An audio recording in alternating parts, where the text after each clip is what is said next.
오늘 우리에게 주신 하나님 말씀은 사도행전 7장 44절에서 53절까지 말씀입니다. 사도행전 7장 44절에서 53절 말씀.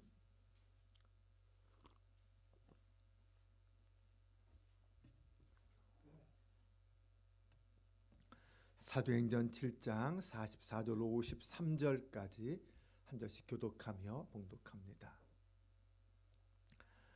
광야에서 우리 조상들에게 증거의 장막이 있었으니 이것은 모세에게 말씀하신 이가 명하사 그가 본 그 양식대로 만들게 하신 것이라. 우리 조상들이 그것을 받아 하나님이 그들 앞에서 쫓아내신 이방인의 땅을 점령할 때에 여호수아와 함께 가지고 들어가서 다윗 때까지 이르니라.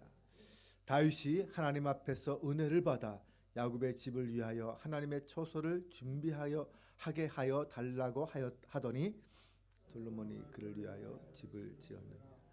그러나 지극히 높으신 이는 손으로 지은 곳에 계시지 아니하시나니 선지자가 말한 바 주께서 이르시되 하늘에 나의 보좌여 땅은 나의 발등상이니 너희가 나를 위하여 무슨 집을 짓겠으며 나의 안식할 처소가 어디냐.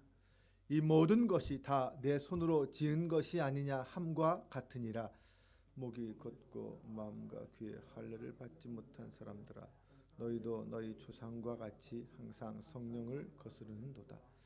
너희 조상들이 선지자들 중에 누구를 박해하지 아니하였느냐. 의인이 오시리라 예고한 자들을 그들이 죽였고 이제 너희는 그 의인을 잡아준 자여 살인한 자가 되나니 너희는 천사가 전한 율법을 받고도 지키지 아니하였도다 하니라. 아멘. 할렐루야. 아멘. 오늘도 하나님께서 우리와 동행하시며 삶의 곳곳에서 선한 길로 우리를 인도해 주시기를 주님의 이름으로 축원합니다. 오늘 본문은 스데반의 설교의 마지막 부분입니다. 스데반은 자기를 고발한 사람들에게 복음을 변증하는 그런 설교를 하면서 이스라엘의 역사 속에서 하나님의 신실함과 그와 반대되는 이스라엘의 죄악을 드러내며 지적하고 있습니다. 그들이 스데반을 고발한 내용은 모세를 모독했다라는 것과 율법을 거스르고 규례를 고치려고 했다라는 그러한 거짓 증인들이었습니다. 거짓 증거들이었습니다. 하지만 스데반은 자신을 고발하는 그런 대제사장들과 장로들에게 너희들은 지금 너희의 과거 이스라엘 조상들이 지었던 죄를 다시 똑같은 죄를 다시 저지르고 있다라는 것으로 그들을 상기시킵니다. 결국 모세를 거스르고 율법을 거스른 사람들은 내가 아니라 너희들이다 이렇게 말하고 있는 것입니다. 아브라함의 부르심으로부터 시작된 스데반의 설교가 이제는 모세가 이스라엘 백성들을 이끌고 출애굽하는 데까지 그런 이야기로 전개됩니다. 80세에 소명을 받은 모세, 그는 이스라엘 백성들을 이끌고 430년 동안 종살이하던 애굽을 탈출합니다. 하지만 이스라엘 백성들은 출애굽 직후부터 시작해서 하나님을 거역하고 모세에게 불순종하기 시작했습니다. 대표적인 예가 시내산 밑에서 있었던 금송아지 사건입니다.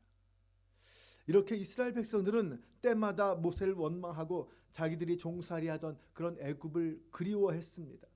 더욱이 우상을 만들어서 하나님의 진노를 샀습니다. 스데반에게 율법을 거스른다, 모세가 전해준 규례를 고치려고 한다라고 고발했지만 실제로 율법을 거스르고 규례를 어긴 사람들은 그들의 조상, 유대인들의 조상이었고 그리고 지금 그들 자신이었습니다. 그렇게 시작된 이스라엘의 불순종의 역사는 광야 40년 동안 계속되었습니다. 뿐만 아니라 가나안 땅에 정착하여 살면서도 그들은 여전히 우상을 섬기며 하나님을 배반하고 하나님을 버리고 살았습니다. 그럼에도 모세는 40년간 광야에서 이스라엘 백성들을 하나님의 말씀으로 인도해 주었죠. 그리고 먼 훗날 자기와 같은 선지자가 나타날 것이다 라는 예언까지 하였습니다. 그리고 하나님은 마침내 그의 예언대로 예수 그리스도를 이 땅에 보내주셨습니다. 하지만 이스라엘 백성들이 과거에 하나님과 하나님이 세우신 모세를 거역하고 대적했듯이 하나님께서 구원자로 보내신 그 예수 그리스도를 이스라엘은 대적했고 결국 어떻게 했습니까? 십자가에 못 박아 죽였습니다. 그들은 예수님이 구원자이시라는 사실을 깨닫지 못했고 결국 하나님의 뜻을 저버리고 말았습니다. 따라서 이런 스데반의 지적은 사실 그 지적을 듣고 있는 대제사장들과 장로들에게는 엄청난 모욕이었습니다. 그들은 자신들이 모세의 뒤를 잇는 율법의 수호자라고 그렇게 생각하고 있었습니다. 예수님에게 행했던 자신들의 그 모든 행동들은 하나님의 뜻이었고 정당하다라고 그들은 굳게 믿고 있었던 것이죠.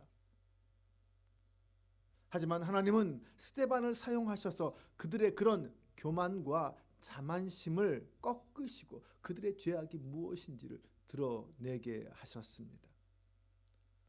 사랑하는 여러분, 하나님은 어떤 경우에도 종교적 교만과 자만을 결코 기뻐하지 않으십니다. 나만 옳다고 주장하고 자기에게만 우리에게만 구원이 있다고 주장하는 그런 교만은 절대 빠지지 말아야 합니다. 율법은 구원은 어떻게 이루어집니까? 네, 율법의 행위와 인간의 의에 의해서 이루어지는 것이 아니죠. 오직 예수 그리스도를 믿음으로 말미암아 하나님의 은혜로 얻어지는 것이 우리의 구원입니다. 이제 중요한 것은 그 하나님의 은혜가 나의 삶 속에 들어와서 이제는 나를 통하여 우리의 이웃으로 우리의 주변으로 그 은혜가 넘쳐 흘러나가야 한다는 것이죠. 이것이 진짜 구원받은 자의 삶의 모습이라고 할 수 있습니다. 이어서 스데반은 성막과 성전에 대해서 이야기했습니다. 대제사장들과 장로들은 스데반을 향하여 너가 성전을 거슬렀다라고 말했죠. 그 이유는 예수님께서 성전을 헐고 사흘 만에 세운다라고 말씀하신 그것을 빌미 삼아서 이야기했던 것입니다. 본래 성전은 하나님께서 모세를 통하여 시내산에서 성막에 대한 말씀을 주셨죠. 그리고 이스라엘 백성들이 그 하나님의 명령에 의해서 성막을 만들었던 것을 근거로 하고 있습니다.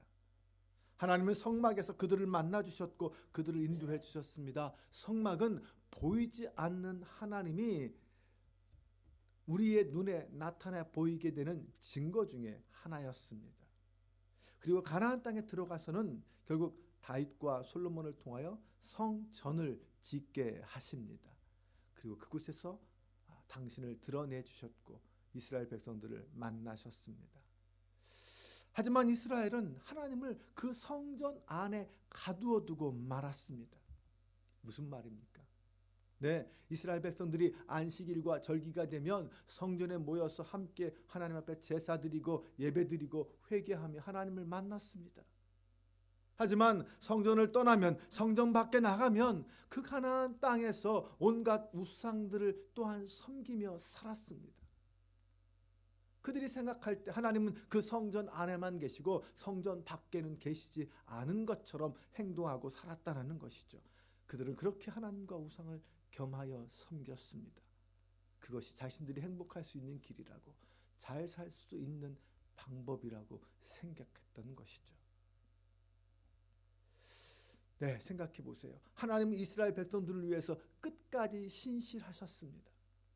당신의 약속은 끝까지 지켜주었습니다. 하지만 이스라엘은 광야에서부터 가나안 땅에 와서까지 신실하게 하나님을 배반하고 신실하게 불순종하며 우상을 섬겼습니다. 그 결과 어떻게 됩니까? 결국 하나님은 그들을 망하게 하시고 포로로 끌려가게 하셨습니다. 사실 성막이든 성전이든 그것은 하나님의 임재의 상징에 불과합니다. 하나님은 성전 안에만 계신 분이 아니었습니다. 비록 성전이 하나님의 명령에 의하여 하나님을 위하여 만들어졌지만 하나님이 거하시기에는 한없이 부족한 성전이었습니다. 하나님은 만물을 창조하신 분입니다. 모든 것 위에 계신 분이죠. 스데반은 높으신 하나님은 사람이 지은 그런 건축물의 제한을 받지 않으시는 분이다, 그렇게 생각하는 것은 어리석은 것이라고 지적했습니다. 스데반을 고발한 그 사람들은 성전과 예배 의식만으로 하나님을 만날 수 있다고 생각했어요. 그리고 모세로부터 물려받은 그런 성전과 성막에 대한 지식들, 그것만이, 자기들이 가지고 있는 그런 지식들만이 하나님의 뜻을 담고 있다, 이렇게 착각했습니다. 그래서 예수님이 성전된 당신의 육체에 대해서 말씀했던 헐고 사흘 만에 짓는다라는 죽음과 부활에 대해서 말씀했던 것을 오해할 수밖에 없었던 것이죠. 그들은 자신들이 가지고 있던 그런 어떤 관습과 고정관념에 얽매여서 진정한 복음의 자리로 나아가지 못했던 것입니다. 스데반은 그런 고발자들에게, 그런 그들에게 이렇게 말합니다. 목이 곧고 마음과 귀에 할례를 받지 못한 사람들아, 너희도 똑같이 너희 조상들처럼 성령을 거스르는도다, 이렇게 책망했습니다. 그들이 바로 모세가 말한 그 의인을 죽인 살인자라고 선포했습니다.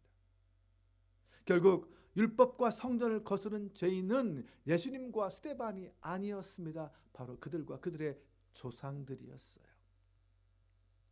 지금도 성막이나 성전이 살아계신 하나님을 대신하는 그러한 불신이 반복되고 있습니다. 네, 물론 성전 중요합니다. 하지만 그것은 하나님의 그림자나 비유에 불과합니다. 성전이 하나님을 대신할 수는 없습니다. 성전이 하나님은 아니죠. 이처럼 잘못된 관습과 고정관념에 얽매이면 우리는 하나님이 원하시는 참신앙에 도달할 수 없습니다. 또 하나 우리의 잘못된 고정관념 중에 하나가 무엇이냐면, 내가 열심을 내면, 지성을 들이면 하나님이 움직일 거다라고 착각하는 것입니다. 그러면 어떤 결과가 생깁니까? 하나님의 은혜에 감사하기보다는 나의 노력을 의지하게 되고 나의 공로를 내세우는 그러한 사람이 되고 맙니다. 죄인은 오직 하나님의 은혜로만 구원받는다는 이 복음의 진리에서 우리는 흔들리면 안 됩니다. 스데반을 고발한 사람들은 종교적 자만심과 잘못된 고정관념 때문에 결국 복음을 대적하는 사람들이 되고 말았습니다. 그런데 이 두 가지 잘못된 생각, 범죄는 오늘날 우리도 쉽게 갖게 될 수 있는 그러한 신앙의 걸림돌들입니다. 신앙이 깊어질수록, 신앙의 연수가 오래될수록 그런 교만과 고정관념에 빠지지 않기 위해서 우리는 더욱 날마다 하나님의 말씀을 깊이 생각하고 묵상하며 그 말씀에 나를 비추어 볼 수 있어야 합니다. 나아가서 오직 예수 그리스도의 은혜 위에서만 우리의 신앙의 성숙함을 추구할 수 있어야 합니다. 이것이 건전한 신앙관을 가진 인격적 성숙으로 나아가며 하나님의 이름을 드러내는, 하나님의 영광을 드러내는 성도가 되는 비결입니다. 오늘 우리의 삶의 자리에서 나는 어떻게 비추어질까요? 잘못된 고정관념이나 영적 교만에 빠져서 하나님을 거스르는 자가 아니라 늘 겸손함으로 말씀에 자신을 비추며 하나님의 뜻을 찾아가는 저와 여러분 되시기를 주님의 이름으로 축원합니다. 기도하겠습니다. 아버지 하나님, 오늘 말씀을 통하여 우리에게 참된 겸손함이 들어오기를 소망합니다. 눈에 보이는 것으로 하나님을 제한하고 가두어 버리는 그런 어리석음이 우리에게 없기를 소망합니다.